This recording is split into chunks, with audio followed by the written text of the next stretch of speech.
बिस्मिल्लाहिर्रहमानिर्रहीम। पाकिस्तान और दुनिया भर में देखने और सुनने वाले तमाम दोस्तों को समान हैदर सलाम कहता है। व्यूवर्स, आज की जो वीडियो है जी, इसमें आज हमने पाकिस्तान के फॉरेन डेट्स का जायज़ा लेना है और साथ साथ ये भी एनालाइज करना है कि why Pakistan can not survive without the IMF help. तो पहले नाज़रीन किराम आपके सामने फिगर रखना चाहता हूँ। पाकिस्तान के ऊपर जो IMF का टोटल कर्जा है इस वक्त वो तकरीबन 130 बिलियन अमेरिकी डॉलर का है। तो व्यूअर, ये जो फॉरेन डेट्स है हमारे ऊपर 130 अरब डॉलर का, अगर इनको हम पाकिस्तानी रुपयों में कन्वर्ट करें तो ये तकरीबन 50,000 अरब रुपया बनता है। और अगर इसको 22 करोड़ आवाम में हम जो है वो तकसीम कर दें तो हर बंदा जो है तकरीबन 2.5 लाख से ज़्यादा का मकरूज़ है। हम जब छोटे थे तो हमें ये बातें जो है मजाक लगती थी कि हम कैसे मकरूज़, तो अब पता चल रहा है कि हम वाकई हम मकरूज़ हैं और हर पाकिस्तानी मकरूज़ है।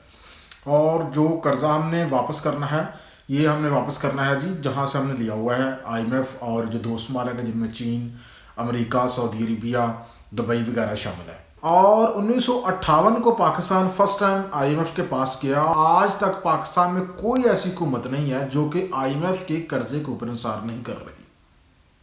हर हुकूमत जो है वो IMF के दरवाज़ा खटखटाती है, पैसे लेती है और अपनी टेन्योर पूरी करती है और चलती बनती है।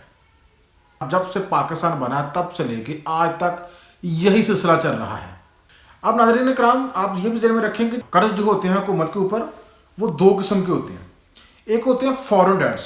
फॉरेन डेट्स के लिए हुकूमत जो है वो कर्जे लेती है जो बाहर के मालियाती अदारे हैं, जैसे कि IMF यानी कि मल्टीलैटरल इंस्टीट्यूशंस।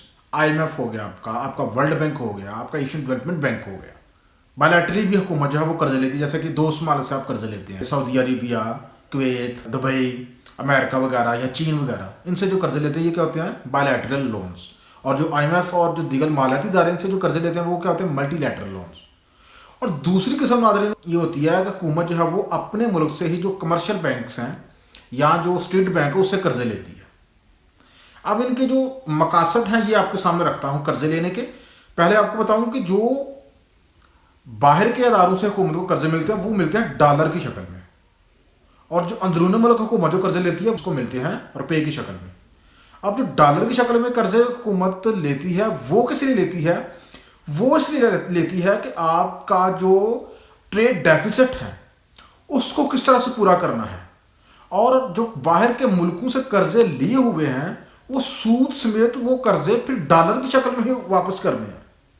और ये साल में जो है तकरीबन $8 बिलियन हर साल ये जो है ना कर्जे सूद समेत लोन वापस किया जा रहा है।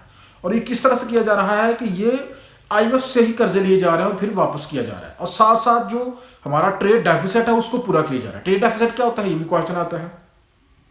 ट्रेड डेफिसिट ये होता है कि जो आपकी बाहर के मालिक के साथ जो तजारती सारा होता है, जो आपकी इंपोर्ट और एक्सपोर्ट में गैप होता है। फॉर एग्जाम्पल हमारी जो एक्सपोर्ट है वो $30 बिलियन है, हमारी जो इंपोर्ट है वो $90 बिलियन है। अब $60 बिलियन का जो गैप है, जो एक्स्ट्रा हम खर्चे कर रहे हैं, वो खर्चे पूरे करने के लिए हम बाहर के मुल्कों की तरफ देखते हैं और कर्जे लेते हैं और इस तरह से वो गैप को पूरा करने की कोशिश करते हैं।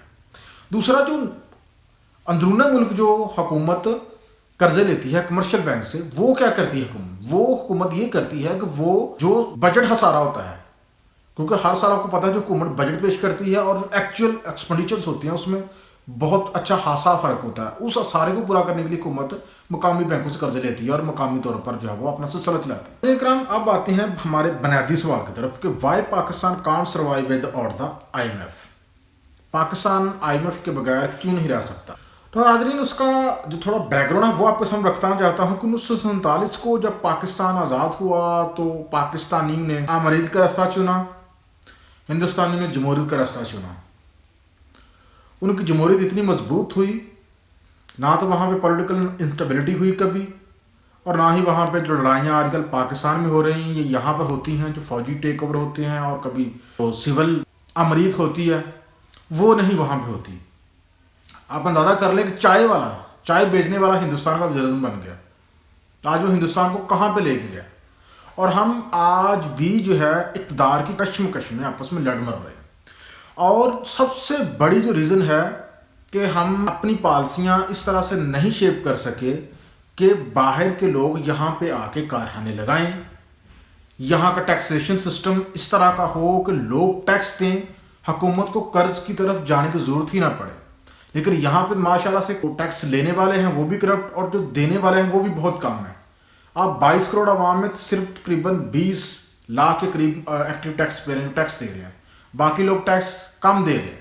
वो क्यों कम दे रहे हैं कि वो इनके ऊपर इतबार करने के लिए तैयार नहीं कि ये जो हमारे ऊपर अलीट मुसल्लत होती है, जो ब्यूरोक्रेटी होती है, या जो दिगर सियासी या दिगर जो हमारे ऊपर मुसल्लत करता लोग होते हैं, वो हमारे टैक्स का पैसा हमारे ऊपर लगाने के लिए तैयार नहीं है। हम इंटरेस्ट ही नहीं है उनके ऊपर।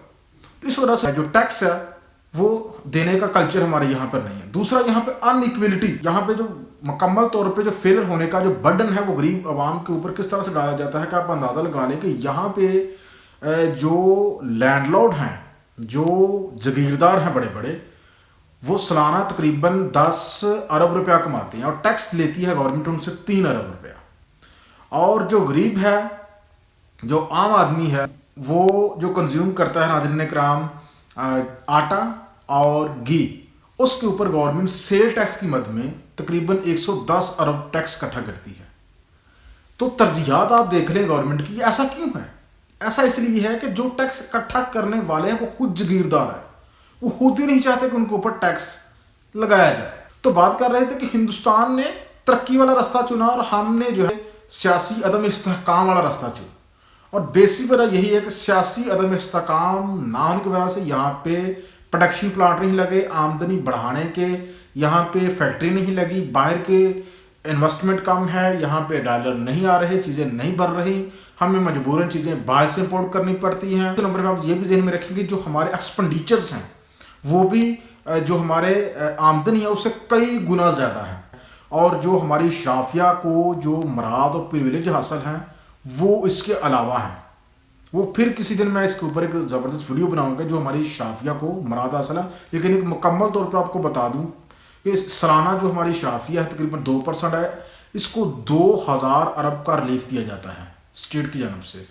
तो नाज़रीन कराम, सर्वाइव हम IMF के बगैर नहीं कर सकते क्योंकि हमारे पास रिजर्व नहीं है। रिजर्व ना होने का बैकग्राउंड मैंने आपको बता दिया कि हमारे यहाँ सियासी अदम इस्तेहकाम है। सियासी अदम इस्तेहकाम ना होने की वजह से लॉन्ग टर्म इकनॉमिक पॉलिसियाँ इम्प्लीमेंट नहीं होती और वो पॉलिसियाँ जो कि अवाम में अदम पॉपुलैरिटी का बास बनती है वो पॉलिसियाँ नहीं लगाई जाती, टैक्सेशन नहीं किया जाता, इकॉनमी को डॉक्यूमेंट नहीं किया जाता और सियासी अदम इस्तेहकाम आएगा।